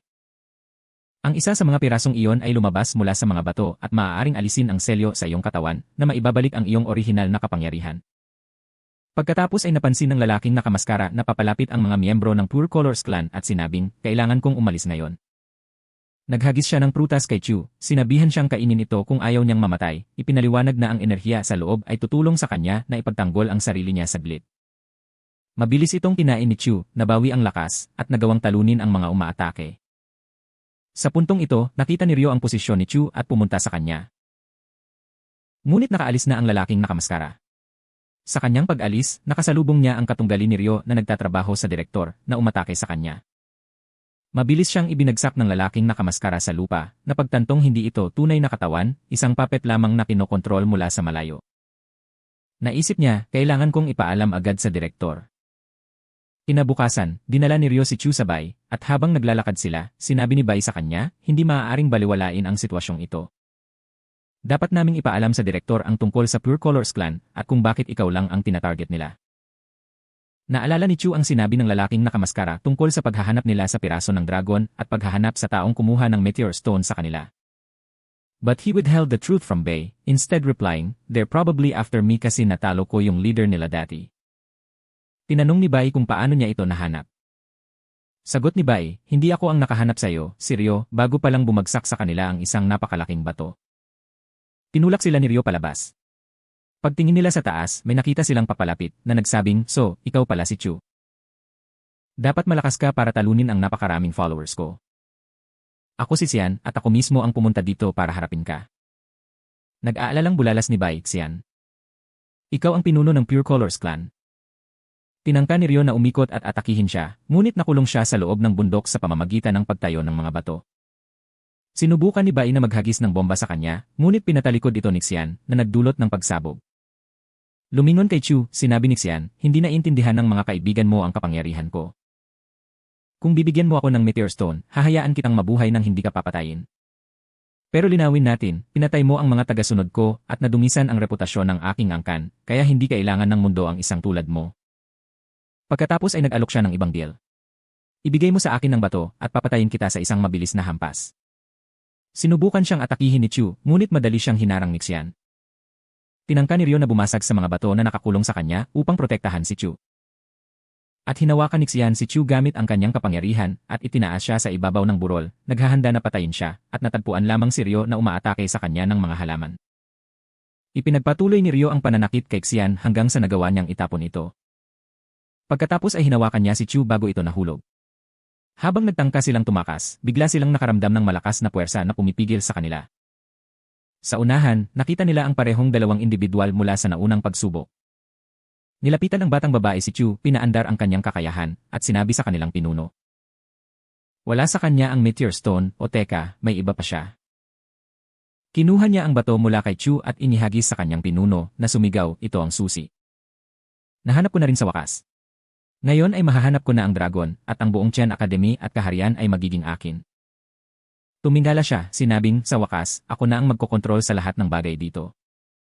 Paglingon sa kanila, nagpatuloy siya, kayong tatlo naman, marami kayong alam tungkol sa angkan ng Pure Colors, kaya kailangan kitang patayin dito. Binato niya sila ng napakalaking bato, ngunit laking gulat nila nang makitang hindi sila nito tinamaan. Sa pagbabalik tanaw, nakita ni Xian ang dalawang kaalyado na hawak ang malaking bato gamit ang kanilang kapangyarihan. Sabi sa kanya ng babae, hindi namin hahayaan na patayin mo si Chu ngayon.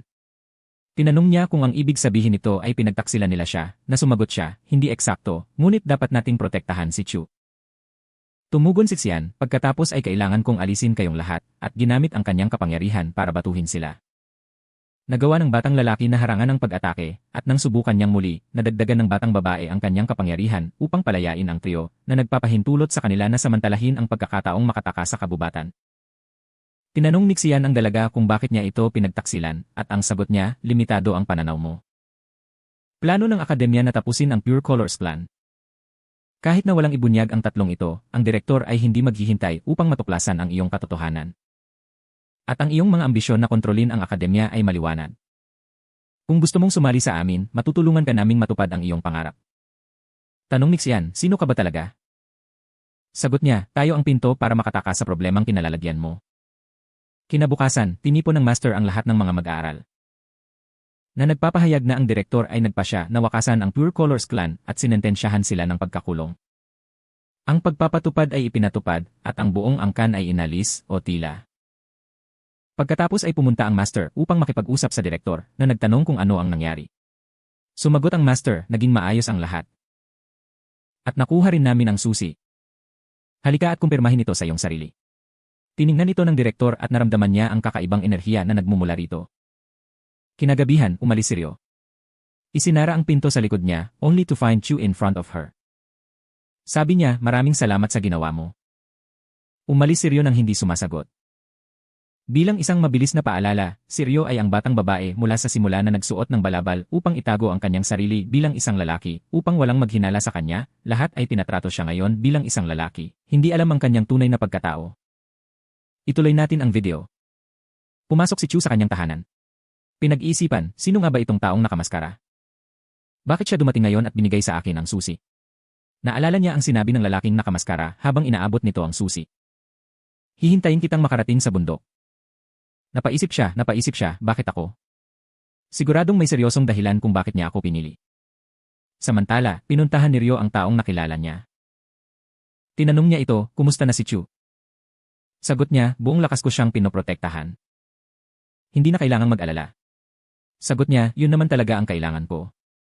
Kung wala ang iyong proteksyon, ang kanyang kalusugan ay lalala ng malaki, o, sa halip. Baka pareho kayong namatay. Ang iyong proteksyon ay lubos na epektibo. Pagkarinig nito, nagulat si Ryo at napaisip, paano niya nalaman? Lumapit ito at sinabi sa kanya, ang buhay ng bata ay napakahalaga, higit pa sa atin. Kung hindi mo maintindihan yon, nasa panganib ka. Sagot ni Ryo, I understand what you mean, tapos umalis agad. Kinabukasan, tinipon ng master ang lahat ng mga estudyante, sinabi sa kanila. Tapos na ang iyong pagsasanay. Ang pagsusulit sa kwalifikasyon upang maging isang Audemon Master ay depende sa iyong mga pagsisikap. Basahin ang mga aklat na kailangan mong malaman ang higit pang mga detalye tungkol dito. Ngayon, ipakita mo sa akin ang lahat ng itinuro ko sa iyo para mabigyan kita ng huling payo. Nagsimulang magpraktis ang lahat sa harap niya. Itinuro ng master ang mga kahinaan ng bawat estudyante, pagkatapos ay tumingin kay Chu na sinusubukang gamitin ang kanyang kapangyarihan ngunit bumagsak dahil sa pagod. Sinabi sa kanya ng master, magpahinga ka na at ipagpatuloy mo ang iyong pagsasanay mamaya. Sumunod si Chu, humanap ng punong maupuan at makapagpahinga. Pagkaraan ng ilang sandali, napansin niya ang pagsasabi ng master sa lahat ng estudyante, kakailanganin kayong lahat ngayon. Sigurado ako na bawat isa sa inyo ay malakas at mahusay na gaganap. Pero huwag ka muna mag-celebrate, first test mo pa lang ito sa academy. Para sa okasyong ito, lahat ng mga master ay naroroon. Dapat kang mag-isip ng isang paraan upang maging mas malakas ang iyong sarili. Pagkasabi nun ay umalis na ang lahat. Bago umalis si Chu, tumingala siya para hanapin ang kanyang amo na nagsasabing, huwag kang mag-over-exercise. Kung hindi mo makuha ang pagsusulit, ayos lang. Magsanay ng higit pa at bumalik sa susunod na taon. Kakausapin ko ang direktor para sa'yo. Tumayo doon si Chu, hindi sigurado kung ano ang sasabihin, at biglang nakita ang dragon sa tabi niya na nagsasabing, tama ang iyong Panginoon. Nagtanong si Chu, saan ka napunta sa lahat ng oras na ito? Sumagot ang dragon, hindi ako nakialam, ngunit iniligtas ko ang iyong buhay. Sinabi ko na sa iyo noon, hindi kaya ng katawan mo ang lahat ng kapangyarihang iyon. Kailangan mong mabawi ang iyong lakas at bumalik pagkatapos. Umuwi si Chu, nakahiga sa kanyang kama, iniisip ang lahat ng nangyari. Naalala niya ang sinabi ng lalaking nakamaskara sa kanya, napakalaki ng iyong kapangyarihan para sa iyong katawan. At ang payo ng kanyang amo, kailangan mong magpahinga at huwag pilitin ang iyong sarili. Akala niya, hindi ko ito madaling bawiin. Dapat akong maging isang tunay na bayani, tulad ni Fong. Ngunit hindi ko man lang makuha ang unang pagsubok. Hinawakan niya ang susi na ibinigay sa kanya ng lalaking nakamaskara at inalala ang kanyang mga alaala. Pagkatapos, tumayo siya at lumabas. Nagsimula siyang umakyat sa bundok, at nang makarating siya sa tuktok, nakita niya ang lalaking nakamaskara na naghihintay sa kanya. Nang dumating si Chu, sinabi niya sa kanya, "Gusto ko lang mabawi ang lakas ko, wala na." Dinala siya ng lalaking nakamaskara sa isang landas, at habang naglalakad sila, nagtanong si Chu, "Hinahanap ba natin ang Dragonling?" "Walang baka sa kanya." Lumingon ang lalaki at sinabi, "Ibigay mo sa akin ang susi." Kinuha niya ito, inilagay sa kanyang kamay, at ipinadala ang kanyang kapangyarihan sa pamamagitan nito. Isang napakalaking enerhiya ang napuno sa lugar nang bumukas ang ilang gate sa paligid nila. Isang maliwanag na liwanag ang lumitaw na nagbukas ng mas malaking gate. Sinabi niya kay Chu, ang kapangyarihan ng Dragonling ay nasa paligid ng akademya. Hindi sa isang lugar lang.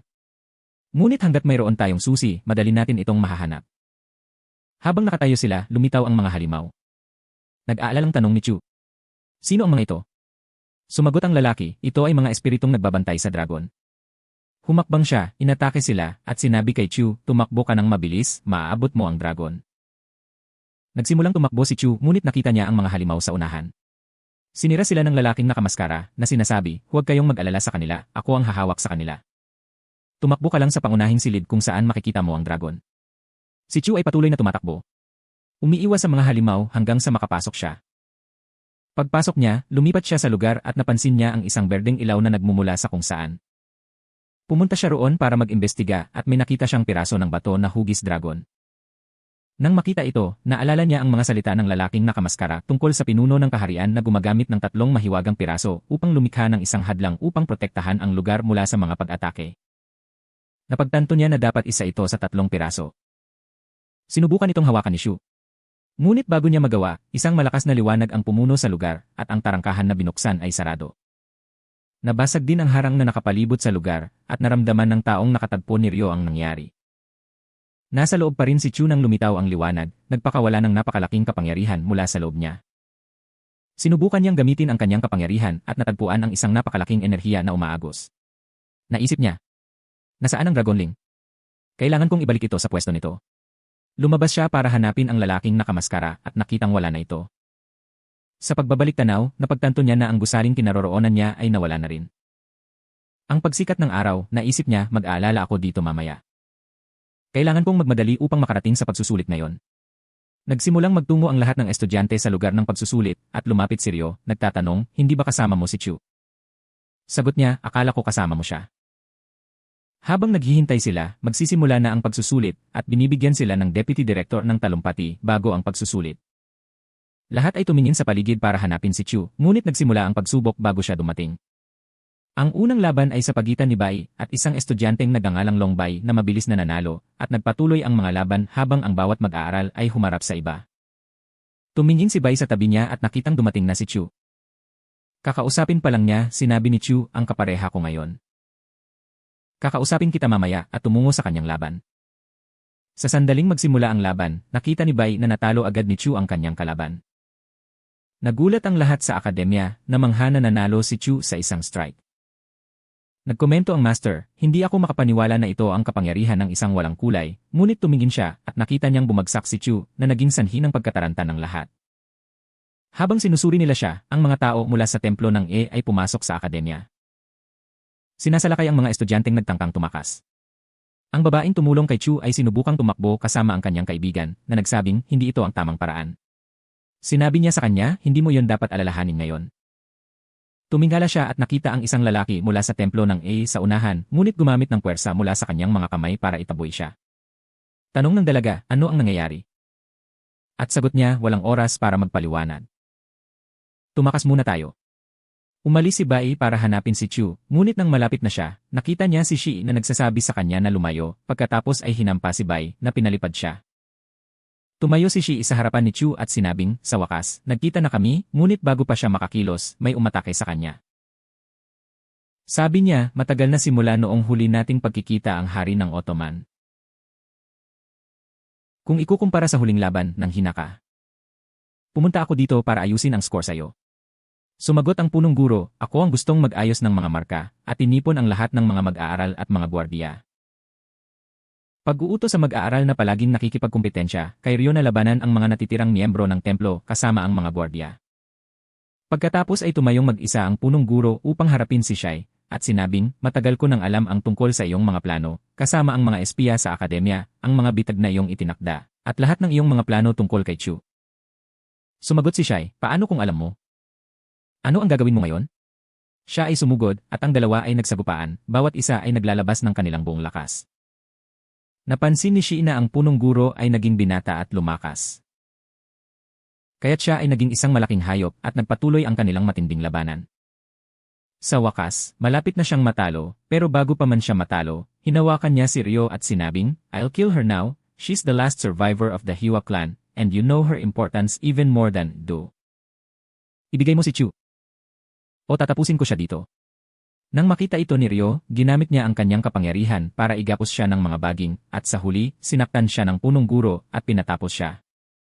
Lumapit ang punong guro kay Ryo, sinabing, sasabihin ko sa iyo ang lahat ng gusto mong malaman. Nang lumingon siya kay Chu, naramdaman niyang may humampa sa kanya mula sa likuran na nagpabagsak sa kanya. Lumingon siya at nakita niya ang kanyang assistant na nakatayo sa ibabaw niya. Bumagsak sa lupa. Tanong ng punong guro. Bakit naman? Bakit mo ginawa ito? Sagot niya, hindi ako papayag na makulong mo ang aking foster father. Noong taon na pinatay mo ang aking ama, pumasok ako sa akademya. Kahit nagbago ang itsura mo, nakilala kita agad. Nakamit mo ang hustisya, ngunit muli akong ulila, kaya't napeke ko ang aking pagkatao, naghanap ng ebidensya, at sa huli ay natuklasan ko ang iyong sikreto. Kailangan kong hanapin ang minarkahan ng Dragon King, ngunit si Chu ay nagpahayag ng kanyang sarili sa kanyang sarili. Malapit nang magising ang Dragon King, na magiging mahirap na sitwasyon para sa akademya. Si Chu, na walang malay, ay nagising sa napakaraming boses. Tumingin siya sa paligid at nakita ang isang estranghero sa malapit, na nagtanong, hindi mo ba ako naalala? Nagpatuloy ang estranghero, paano mo ako makakalimutan? Ganun na ba kalaki ang pinagbago ng itsura ko? Hindi ba't ikaw ang naghahangad ng aking kapangyarihan, matandang kaibigan?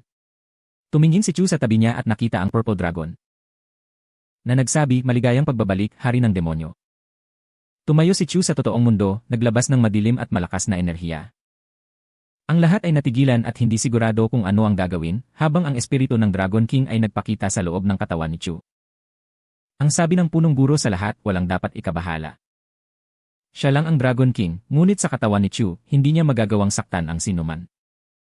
Ngunit habang sinasabi niya ito, mabilis na kumilos si Chu, tumakbo papunta sa Assistant Headmaster. At nagsimulang mawala ang kanyang kapangyarihan. Bumulong ang punong guro, naiintindihan ko na, isa lamang itong sisidlan na walang kapangyarihan. Nakulong kayong lahat dito. Walang makakatakas. Sagot ng assistant, ang bagal mo pa ring umintindi, at tumingala siya para makitang nakatayo doon ang mga miyembro ng Pure Colors Clan, kasama na ang leader nila. Ginamit nila ang kanilang kapangyarihan upang gapusin ang lahat at dinala si Chu na wala.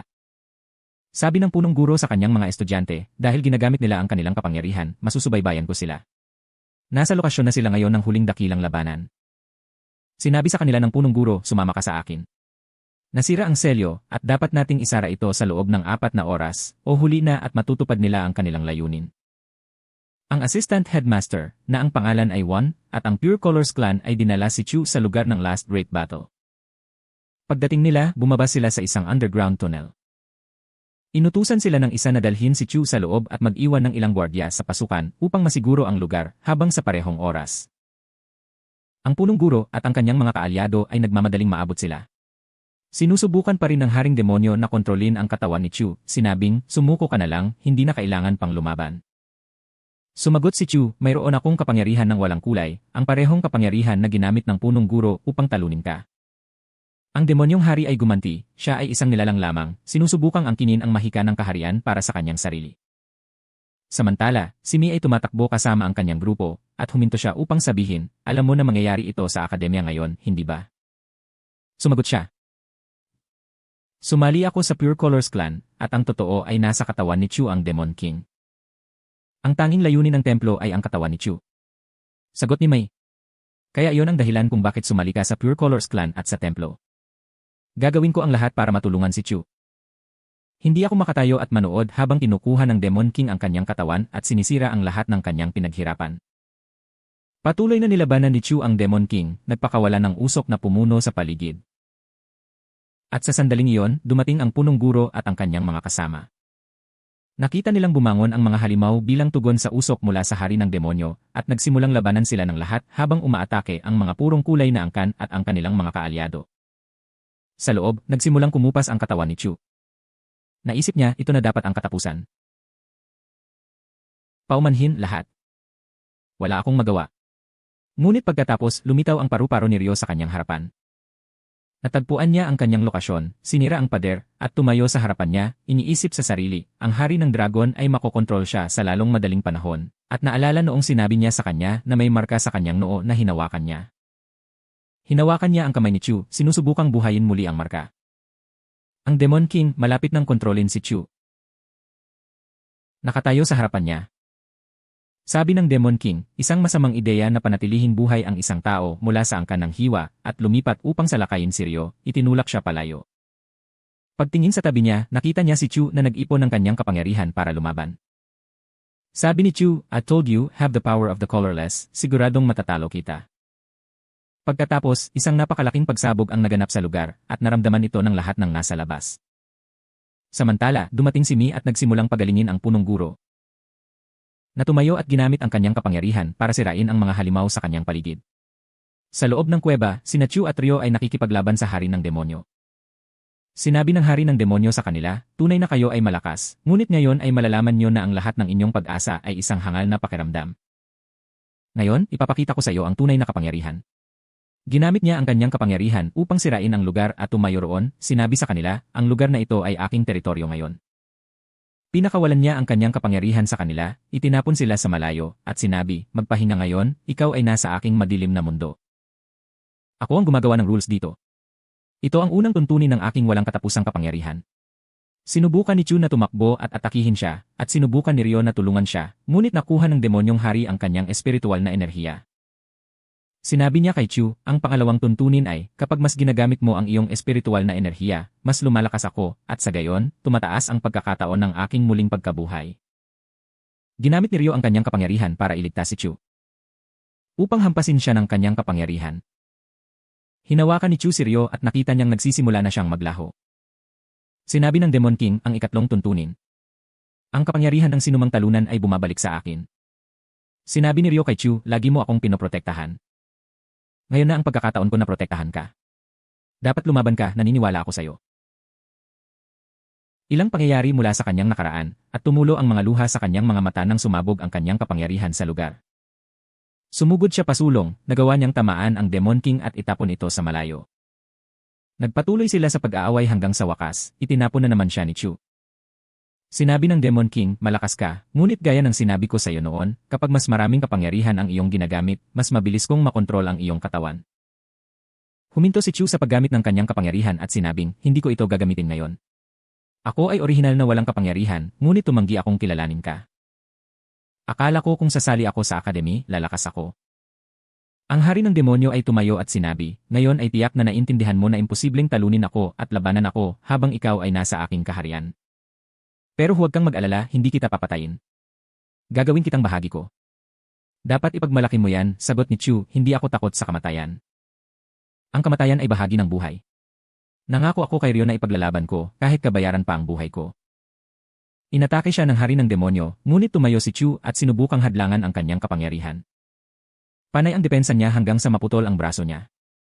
Sinugod niya ang demonyong hari at pinagpatuloy ang paghampas nito hanggang sa maputol ang kabilang braso nito. Hinawakan siya ng Demon King at sinabing, I want to congratulate you. Ikaw ang pinakamatigas na tao na nakita ko. Nakuha mo ang aking paggalang. Ngunit wala sa mga ito ang makakatulong sa iyo. Don't tell me ang lahat ng katapangan na ito ay dahil sa babaeng iyon mula sa pamilya Hoya. Sumagot si Chu, ang babaeng iyon ay naging ulila sa murang edad. Kasi noon, wasak ang pamilya Hoya. Ngunit pagkatapos ay napansin niyang naghiwa-hiwalay ang lugar.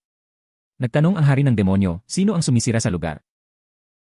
Sumagot si Chu, maaaring namatay na ang pamilya Hoya, ngunit ang babaeng iyon ay palaging kasama ko. Isang malaking pagsabog ang naganap at ang aura ng dragon ay tumaas. Ang mga purong kulay ang clan at lahat ng mula sa templo ng E ay tumakas. Nagmamadaling bumaba ang punong guro at nadatnan sila doon. Binuksan ni Chu ang kanyang mga mata at nakita si Ryo na nakatayo sa kanyang harapan. Tanong niya, anong nangyari? Sumagot siya, dumating ang punong guro at iniligtas ako, at muling tinatakan ang demonyong hari sa loob mo. Nagpa siya ang akademya na tulungan ka, at hinihintay ka ng master sa ibaba para sa iyong unang pagsubok. Pagkatapos ay lumayo siya para salubungin ang punong guro. Sinabi niya sa kanya, pumunta ako dito para magpasalamat sa iyo. Sumagot siya, ako dapat ang nagpapasalamat sa iyo. Dahil sa iyo, nagawa naming selyuhan ang hari ng demonyo at iligtas si Chu. Samantala, ang katulong ng punong guro, ang isa, at ang pinuno ng angkan ng mga purong kulay ay nagpunta upang makipagkita sa isang tao. Sinabi ng taong iyon, ikaw ay isang grupo ng mga kabiguan. Hindi ako makapaniwala na ako, ang Black Moon King, ang mismong pupunta doon.